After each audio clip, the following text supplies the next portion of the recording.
So I decided to do a video for the I Say They Say overview.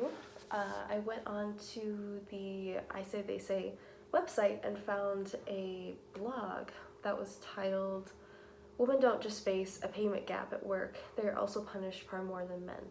Found it very interesting just because I really did enjoy the feminism section as well in the ideologies, so I decided to try to find one that kind of fit with diversity or feminism in that way.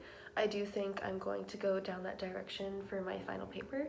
That was one of the ideologies that really made a lot of sense to me, and I definitely do have a lot of passion for that I didn't think I did when I first entered college. I was kind of scared of the word feminism, but especially with classes that you've mostly led, I really enjoy getting to know what it actually means to be a feminist and what feminism actually stands for and what it means.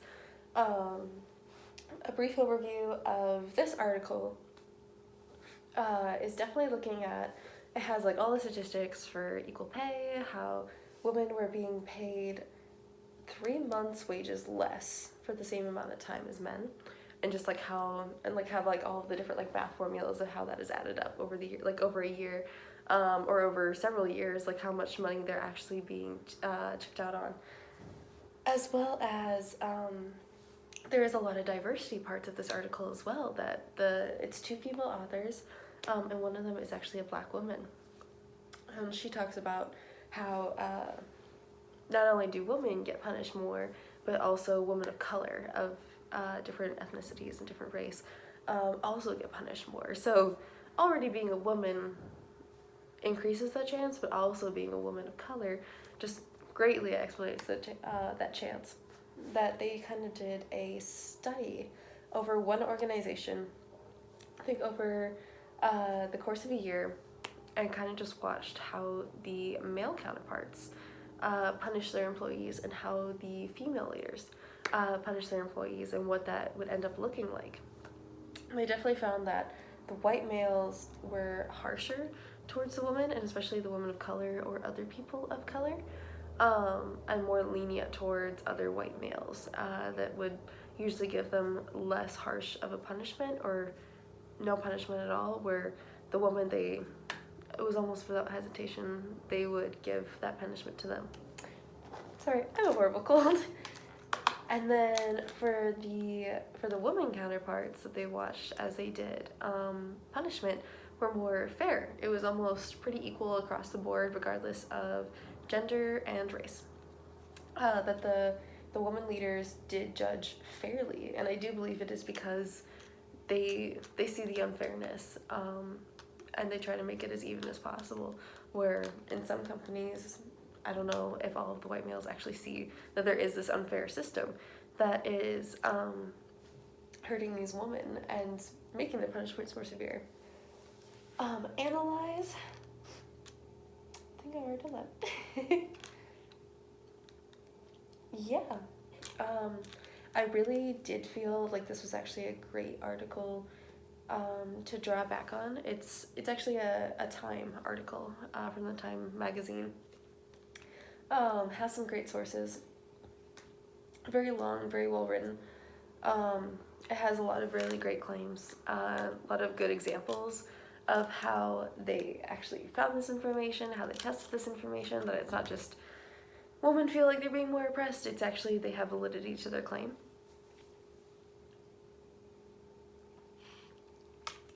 And I do see, I don't know if I've really seen that in my own experience, that I've been punished more than a man has. I feel like I've already worked in like either really friendly environments or really harsh environments where like no one got in trouble or like everyone got in trouble all of the time. So I don't know if I can personally say, yes, I've seen this in my own life. I've seen how women are treated. I do think I have seen it in other people's lives, but I would not say that I personally like feel like super drawn to it because I have also gone through that same issue. So it was definitely a very interesting article for me, just because I haven't really had that, which is a really great blessing of having that discrimination. I also don't really know about pay. I don't know what my other male counterparts were making at some of the places that I worked. I just assumed we were all getting the same amount of pay. So I could have been cheaped out of that, and just had no idea. Respond.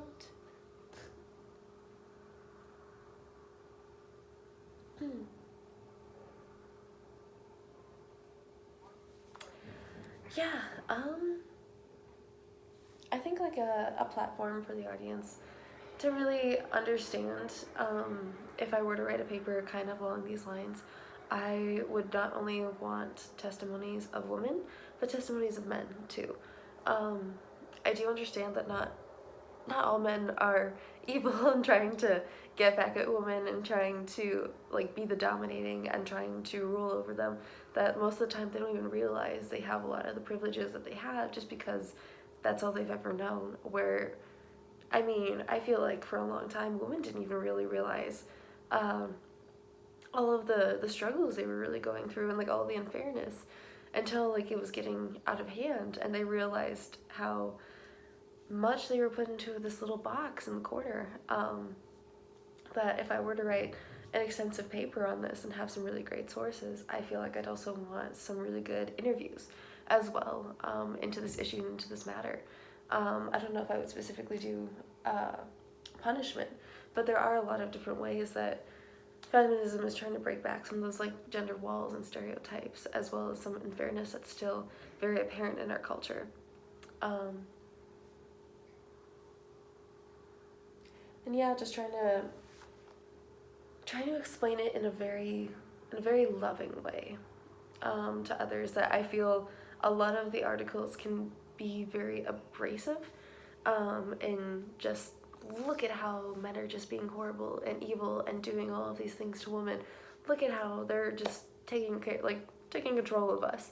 That I feel like for an article to really be accepted by both men and women, it has to be coming from a place of love and care and gentleness, and just being more of just like an explanation rather than an argument and a fight. It doesn't always have to be this like beating back a wall. Sometimes it can come and just be a very harmonizing article that I think if I were to write something about something along these issues, I would want to do it from a place that isn't out of anger or despite, and just really being very careful with my verbiage throughout my paper in order to create a platform that is accepting for all audiences, not just men, not just women. And then reflect.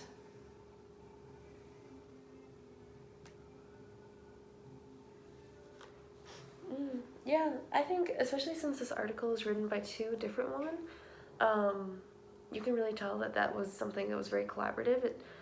You can hear a little bit of two different voices, like you can, especially since one was a white woman and one was a woman of color, and just how they talk about some of their own experiences, but as well as looking at some of the experiences they did tests on, and just some and some engagement, and just like how they were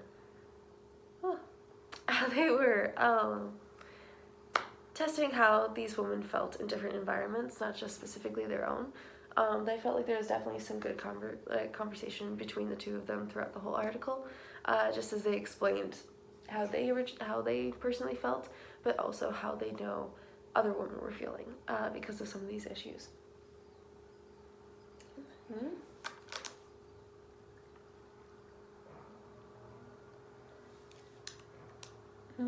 Okay. I do feel like they made really great claims. It didn't feel like a conspiracy theory article. It didn't feel like they didn't know what they were talking about. It felt very like they wanted to prove that this is actually a thing.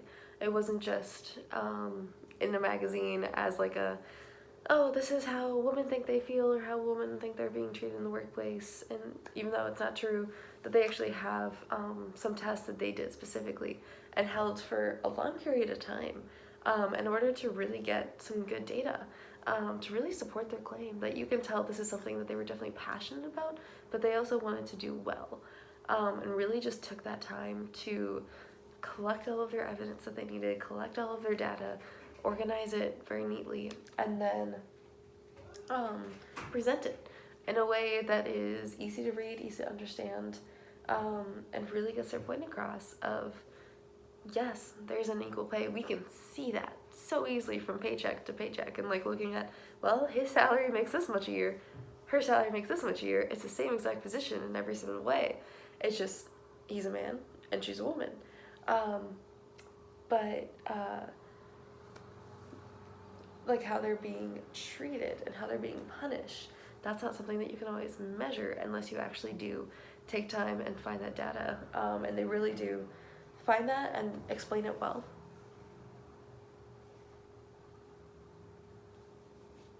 And then Taylor's civic mindfulness.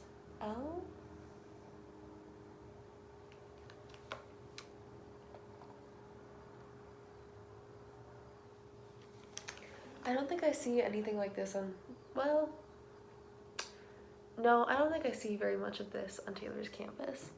Not in this particular way of pay and punishment, but I do see it in other ways, especially people of color, especially women of color, that there is a bit more of a struggle just because the population is so small for people of color on Taylor's campus that I know they definitely feel kind of isolated sometimes, that they are surrounded by so much whiteness, and so much white privilege and so much white supremacy, all of the different things that I'm sure they learned about in their own culture and then came here where they are surrounded by people that are white.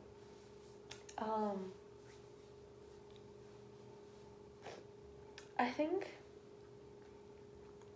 what surprised me the most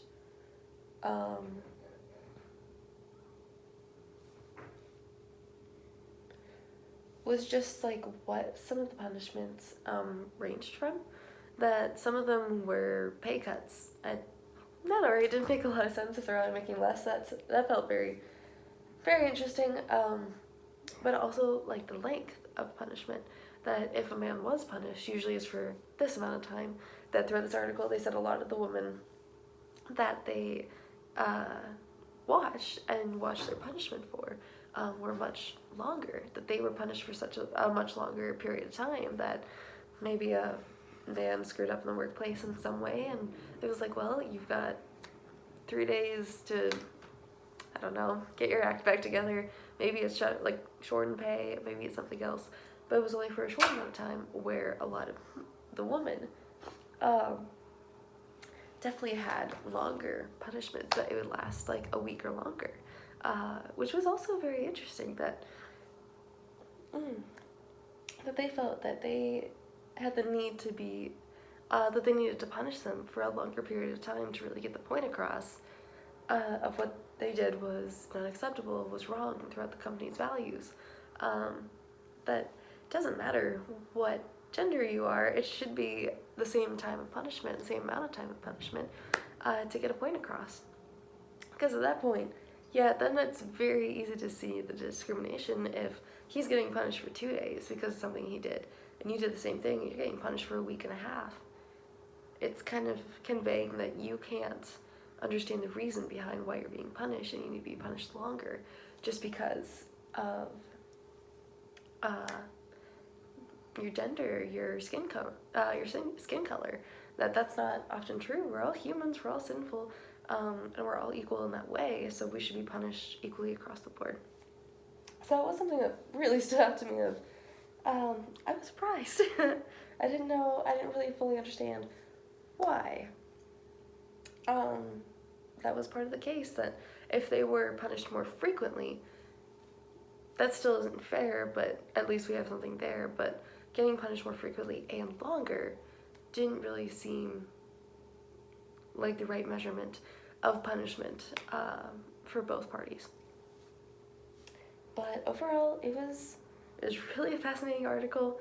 It was a point that I had honestly never really even thought of, that I didn't even know was going on in the workplace today, that I was really happy to find something that kind of like opened my eyes to another part of this argument, that I can look into as well. It's not just pay.